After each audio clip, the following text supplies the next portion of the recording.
Hello everyone, welcome to exam grid.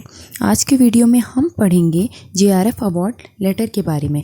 तो JRF award letter में क्या क्या आपकी इन्फॉर्मेशन डिटेल्स होती हैं जब आपको ये अवार्ड लेटर मिलता है, क्या क्या इसकी एलिजिबिलिटी होती है, क्या वैलिडिटी है, कब तक आपका जेआरएफ अवार्ड लेटर वैलिड होता है। ठीक है, ये सब इन्फॉर्मेशन हम इस वीडियो में कवर करेंगे। उससे पहले मैं अपना इंट्रो दे देती हूँ। तो मेरा नाम स्वाति रावत है और मैं ग्रेजुएटेड और पोस्ट ग्रेजुएटेड हूँ कॉमर्स में, और मैं 3 टाइम्स नेट क्वालिफाइड हूँ और 1 टाइम जेआरएफ क्वालिफाइड हूँ। ठीक है, कॉमर्स में। और अभी मैं ऑनलाइन ट्यूटर की तरह आपका वर्क कर रही हूँ। तो ठीक है, स्टार्ट करते हैं। जेआरएफ अवार्ड लेटर से पहले एक मैं जेआरएफ के बारे में थोड़ा सा आपको ओवरव्यू दे देती हूँ। लास्ट वीडियो में भी बता दिया था जूनियर रिसर्च फेलोशिप के बारे में। तो इस वीडियो में ये जेआरएफ और असिस्टेंट प्रोफेसर के लिए मैंने अलग से यूजीसी नेट की वीडियो भी बनाई है। उस वीडियो को आप देख लीजिएगा डिटेल में। ठीक है, ये केवल जेआरएफ के लिए है। तो ये जूनियर रिसर्च फेलोशिप क्या होता है, तो मैंने आपको बताया था कि अगर आप आगे जाके पीएचडी या एमफिल करना चाहते हैं, अपने सब्जेक्ट में रिसर्च करना चाहते हैं, और अगर आप इस एग्ज़ाम को क्वालिफाई कर लेते हैं जेआरएफ को, तो ये एक तरीके की आपकी फाइनेंशियल असिस्टेंस या फाइनेंशियल हेल्प होती है जो आपको यूजीसी देता है। किस चीज़ के लिए? ताकि आप अपनी एमफिल या पीएचडी कर सकें, है ना, रिसर्च कर सकें आप अपने सब्जेक्ट में। ठीक है, तो अगर आप एमफिल और पीएचडी करना चाहते हैं और अगर आपने जेआरएफ अपना जेआरएफ क्वालिफाई कर लिया है, ठीक है, अगर आपने जेआरएफ क्वालिफाई कर लेते हैं तो उसके बाद क्या होता है, आपको यूजीसी बोलता है आपने जेआरएफ क्लियर किया, हाई परसेंटेज पे सेट होता है ना ये, तो इसलिए यूजीसी बोलता है कि हम आपको फाइनेंशियल हेल्प प्रोवाइड कराएंगे। तो ठीक है, एक तरीके का स्टाइपेंड मंथली बेसिस पे ये आपको आपकी पीएचडी और एमफिल करने के लिए प्रोवाइड करता है। ठीक है, तो ये होता है आपका जूनियर रिसर्च फेलोशिप का काम, जेआरएफ अवार्ड लेटर का काम। ठीक है, तो यहाँ पे हम डिटेल में समझने के लिए मैंने यहाँ पे अपना सर्टिफिकेट यूज़ किया है। ठीक है, सर्टिफिकेट मैंने लगाया है जेआरएफ का, तो उसके बेसिस पे हम समझेंगे कि जेआरएफ क्या होता है। तो ये जब मैंने जेआरएफ क्वालिफाई किया था तो उसका अवार्ड लेटर है, यहाँ ऊपर लिखा हुआ है आपका जेआरएफ अवार्ड लेटर। तो यहाँ पे आपका नॉर्मल डिटेल आती हैं ऊपर, और नीचे कुछ आपकी इन्फॉर्मेशन होती हैं जो कि बहुत इंपॉर्टेंट है। फर्स्ट और सेकंड पैरा मोस्ट इम्पॉर्टेंट है, जिसमें थोड़ा बच्चों को जानना ज़रूरी है इस डिटेल के बारे में इस एग्ज़ाम को देने से पहले। यहाँ पे है, I am please to inform you that you have qualified for JRF and eligibility for assistant professor in NET test. तो यहाँ पे मैंने आपको बताया था अगर आप जेआरएफ क्वालिफाई कर देते हो, क्योंकि हाई परसेंटेज होती है, तो आप असिस्टेंट प्रोफेसर के लिए अपने आप ही एलिजिबल हो जाते हो। ठीक है, तो यहाँ पे आपको जेआरएफ के साथ साथ आप एलिजिबल हो गए हो असिस्टेंट प्रोफेसर के लिए भी। ठीक है, तो फिर उसके बाद है the tenure of fellowship is 5 years and it commences from the date of declaration of net result or from the date of admission under MPhil PhD program or from the date of joining MPhil PhD program whichever is later। Simple term में मैं आपको समझा देती हूँ यहाँ पे। ठीक है, तो यहाँ पे इन्होंने बोला हुआ है कि आपका जो जेआरएफ का टेन्योर है, यानी कि जेआरएफ आपको कितने सालों तक मिलता है ना, कितने ईयर्स तक मिलेगा, तो 5 ईयर्स तक आपको ये रिसर्च करने के लिए आपका यूजीसी जेआरएफ देगा।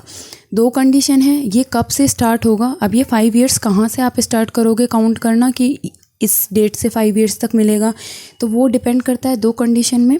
पहला है जब आपका यूजीसी नेट का रिज़ल्ट अनाउंस होता है, ठीक है, यानी कि जब आपको ये अवार्ड लेटर इशू हुआ है उस डेट को।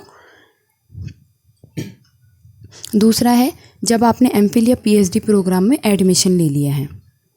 ठीक है, 2 केस हैं यहाँ पे, और इन दोनों कंडीशन में और वाली सिचुएशन है। इन दोनों कंडीशन में जो भी लेटर होगा, ठीक है, जो भी सबसे बाद वाली डेट होगी, जिसकी भी डेट सबसे लास्ट होगी, उस डेट से हमें स्टार्ट करेंगे गिनना कि नेक्स्ट 5 ईयर्स तक, उस डेट से हमें नेक्स्ट 5 ईयर्स तक जेआरएफ आपका मिलेगा। तो यहाँ पे एग्जाम्पल के थ्रू मैं आपको बता देती हूँ। तो ठीक है, इन दोनों के बेस पे तो एग्जाम्पल लेते हैं हम यहाँ पे समझने के लिए। जैसे कि एक एग्जाम्पल मैंने ले लिया कि मैंने हमारा जिस दिन भी जेआरएफ अवार्ड लेटर इशू हुआ या जिस दिन भी रिज़ल्ट डिक्लेयर हुआ है यूजीसी का, वो डेट है आपकी, मान लो रिज़ल्ट की डेट ले लेते हैं हम 20 अक्टूबर 2020। ठीक है, उसके बाद हम देख लेते हैं कि इसको तो हमारा रिज़ल्ट आया, और फिर मैंने एमफिल पीएचडी में प्रोग्राम लिया, मान लो आपका 1 साल बाद ले लेते हैं कि 20 अक्टूबर 2021, ठीक है। रिज़ल्ट तो इस दिन आ गया था 20/10/2020 को, पर मैंने एमफिल पीएचडी में एडमिशन कब लिया? 20/10/2021 को। तो इन दोनों में से लेटर लास्ट वाली डेट कौन सी है जो लेटर वाली स्टेज होगी दोनों में से? तो ये है आपका नीचे 20 अक्टूबर 2021, ठीक है। ये लेटर है, तो यहाँ से मेरे गिने जाएंगे कि नेक्स्ट के 5 ईयर्स, ठीक है। तो 21 से 22, 23, 24, 25, तो यहाँ से नेक्स्ट 5 ईयर गिने जाएंगे मेरे जेआरएफ के लिए। एक और एग्जांपल ले लेते हैं। फॉर एग्जांपल मान लो कि मैं पीएचडी ऑलरेडी कर रही हूँ, क्योंकि कई बच्चे इस एग्ज़ाम को क्लियर करते हैं जब वो ऑलरेडी पीएचडी कर रहे होते हैं। तो मान लो मैंने पीएचडी में एडमिशन ले लिया था 10 जनवरी 2019 को, ठीक है। उसके बाद मैंने एग्ज़ाम दिया और मेरा जेआरएफ का अवार्ड लेटर आया, मैंने क्वालिफाई किया, तो मेरा जेआरएफ क्लियर हुआ है 20 अक्टूबर 2020 को। तो अब इस कंडीशन में क्या होगा? इन दोनों में से लेटर वाली डेट कौन सी है? इसमें लेटर डेट है 20/10/2020, तो ये लेटर है। तो यहाँ से मेरे गिने जाएंगे नेक्स्ट 5 ईयर्स। इस डेट से नेक्स्ट 5 ईयर्स तक मुझे जेआरएफ मिलता रहेगा।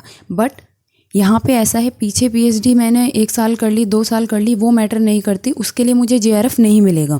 मुझे जिस दिन नेट रिज़ल्ट यहाँ पे डिक्लेयर किया गया है ना इस वाले कंडीशन में, तो तब से मुझे आगे के नेक्स्ट 5 ईयर्स तक जेआरएफ मिलेगा। ऊपर वाले से यूजीसी का कोई लेना देना नहीं है, ठीक है।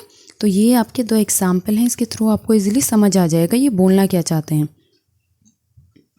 तो ये है पहला पैराग्राफ। सेकंड पैराग्राफ बहुत इंपॉर्टेंट है, वो है आपका वैलिडिटी कब तक है इसकी। तो यहाँ पे है the award is required to get admission and registration for regular and full time MPhil PhD course in a university institution college recognised by UGC, ठीक है। यहाँ पे लिखा है not later than 3 years from the date of issue of this award letter. तो ये भी मैं एक सिंपल लैंग्वेज में आपको समझा देती हूँ कि यहाँ पे क्या बोलना चाहते हैं। यहाँ पे ये बोलना चाहते हैं, सिंपल सा है आपका, कि आपको जो जेआरएफ मिलेगा उसकी 2 कंडीशंस हैं, आपको वो पहले फुलफ़िल करनी होंगी, ठीक है। वो 2 कंडीशंस क्या हैं जो आपको मस्ट मतलब बहुत ही इंपॉर्टेंट है, उनको फुलफ़िल नहीं करोगे तो आपका जेआरएफ आपको नहीं मिलेगा आगे रिसर्च के लिए। तो 2 कंडीशन वो क्या हैं आपकी इम्पॉर्टेंट? तो पहली कंडीशन उनमें से ये हो जाती है आपकी इम्पॉर्टेंट कंडीशन, जिसमें कि आपका आता है पहली कंडीशन में, थोड़ा अलग हाईलाइट से यूज़ करती हूँ ताकि अलग से आपको दिखे। तो पहला है कि आपको रेगुलर और फुल टाइम पीएचडी में एडमिशन लेना होगा, ठीक है। रेगुलर और फुल टाइम पीएचडी या एमफिल दोनों, ठीक है, रिसर्च के लिए होती हैं पीएचडी एमफिल। तो रेगुलर और फुल टाइम एमफिल या पीएचडी में आपको एडमिशन लेना होगा। पहली कंडीशन ये है आपके जेआरएफ मिलने की, ठीक है। एंड इसके साथ साथ, ठीक है, और नहीं, एंड इसके साथ एमफिल और पीएचडी में जो आप एडमिशन लोगे वो आपको कब तक लेना है? एडमिशन लेना है आपको विद इन 3 ईयर्स, 3 साल के अंदर अंदर। कौन से 3 साल के अंदर अंदर? जब से आपको ये जेआरएफ अवार्ड लेटर इशू हुआ है, जब भी आपको ये जेआरएफ अवार्ड लेटर मिलता है, इससे नेक्स्ट 3 साल के अंदर अंदर आपको एमफिल पीएचडी में फुल टाइम कोर्स में एडमिशन लेना होगा। तब जाके आपको आगे अपनी रिसर्च के लिए यूजीसी जेआरएफ प्रोवाइड कराएगा, फेलोशिप, ठीक है। यहाँ पे ये दोनों कंडीशन मस्ट हैं। अगर फुलफ़िल नहीं करते हो तो जेआरएफ नहीं मिलेगा।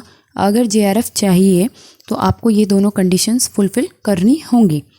एग्जाम्पल मेरा ही ले लेते हैं, ठीक है। ये एलिजिबिलिटी डिसाइड करता है आपकी कि आप एलिजिबल हो या नहीं जेआरएफ के लिए। तो ये दोनों कंडीशन फुलफ़िल कर ली आपने रेगुलर और फुल टाइम पीएचडी की।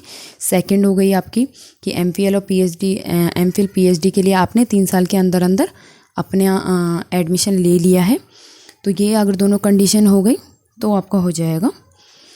उसके बाद एग्ज़ाम्पल मैं आपको बता देती हूँ। जैसे मेरे केस में मेरा एग्ज़ाम या मेरे को अवार्ड लेटर जो जेआरएफ का मिला था, पीछे डेट लिखी हुई थी, तो मेरे को मिला था 20 नवंबर 2020 को, ठीक है। ये मेरे को अवार्ड लेटर की डेट है जिस दिन मेरे को जेआरएफ इशू हुआ या जिस दिन नेट का रिज़ल्ट आया।